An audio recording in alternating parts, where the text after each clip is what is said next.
Star Wars Squadrons just released on the EA Play Game Pass, and that means millions of people who might not have played this game before will be hopping on for the very first time today. And they might also be looking up information on YouTube for how to succeed in Star Wars Squadrons. The problem is, this game has changed a lot in the last 6 months, and there's actually quite a lot of information out there in the YouTube space that doesn't apply to Star Wars Squadrons anymore. Oh, what's up, you guys? I'm not amazing, I'm just mediocre, and if this is your first day picking up Star Wars Squadrons, this is the video for you. We're going to be talking about some very important information you need to know if you want to have a fun and enjoyable Star Wars Squadrons experience.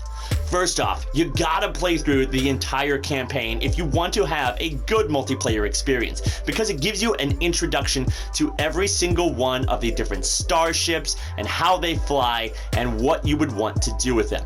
But then after that, you might think about going into practice mode to train yourself up a little bit first. However, I'm actually going to recommend not using practice mode very often, even though it is a stress-free environment for you to potentially fly around in, and you can even load up enemy AI squadrons, raiders, and flagships. There is a big difference between practice mode and what you'll experience online, because practice mode is an offline version of this game, and the most recent updates to Star Wars Squadrons have all been server-side updates. Practice mode is the version of Squadrons from back in December of 2020, as opposed to the latest updates from March of 2021.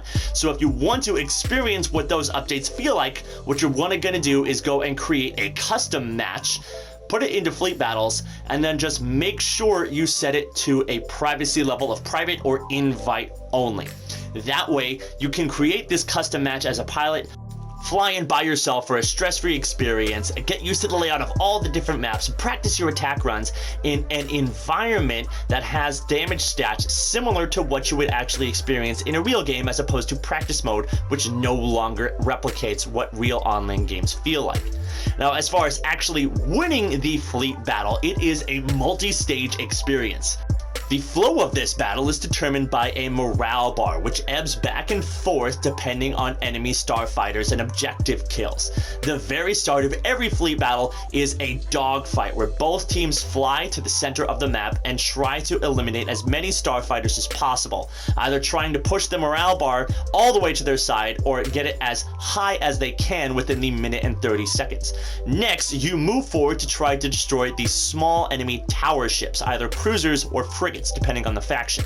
These are relatively simple and just require some hard hitting to take out. But then we're on to the flagship, which has several subsystems that are very important to destroy. You have these shield generators, which create the powerful protective dome around the flagship. You have a targeting system that helps determine the accuracy of the turrets on that flagship, and then you have a power system that, when destroyed, opens up critical spots on the hull. Now, in order to attack any of these subsystems, you need to fly underneath the shields first, and generally these shield generators are the priority targets. If you destroy one of those shield generators, half of these shields are gone, and if you destroy both of these shield generators, then the flagship has no more shields at all and cannot regenerate any more shields for the remainder of that battle. So taking out those shield generators is a huge priority. They should be your first target when you're on flagship assault phase. After that, it should be the power systems, which, like I said before, actually create critical hit spots on the flagship for you to hit. Once that power system is destroyed, what you're going to be looking for are these little blue cracks. They're like energy, lightning shooting out of the hull, surrounded by black scorch marks. And if you shoot at this with your lasers and destroy it, it does a massive amount of damage to the flagship's hull. An incredible 7% of the total damage possible. Destroying the power system will open up 5 of the critical hit spots, and so that's an easy 35% damage of the flagship that you can very quickly eliminate by just simply shooting these different sparks, critical hit spots that are opened up on the hull. You can also take out the targeting systems. That is probably the lowest priority out of any of the subsystems, but they are extremely important to destroy because it makes it much harder for you to be taken out by the Star Destroyer, and also eliminates passive damage when you're on defense.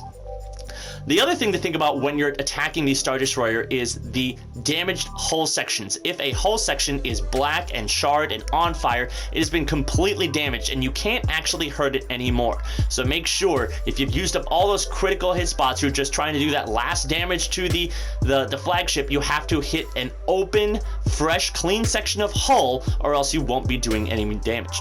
Keep hitting that hull, eventually it will go down. Now on the MC-75, these shield generators are located in some slightly different spots. They're these ribbed sections on either side of the ship, on the right side and on the left side. They are just ahead of the giant spires, the ones sticking out of the bottom and top of the MC-75, and both of those are actually subsystems as well. The one on the bottom being the power system, the one on top being the targeting system.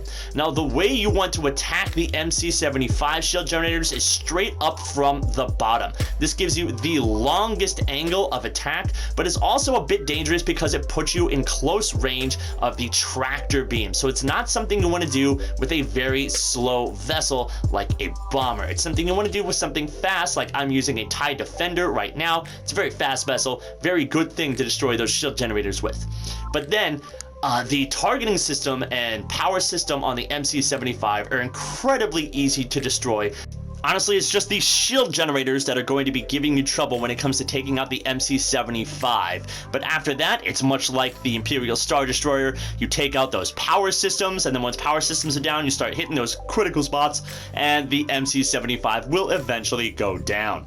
Now, I've made this sound really simple, and it is in idea very simple, but in practice a lot more difficult to execute. So if you want more content, more ideas on how to succeed in Star Wars Squadrons, what I want you to do is click the playlist that you see on your screen right now, specifically curated of my top videos that I believe will help you get better in Star Wars Squadrons. I hope to see you guys in those videos. In the meantime, I'm not amazing, I'm just mediocre. And I'm out.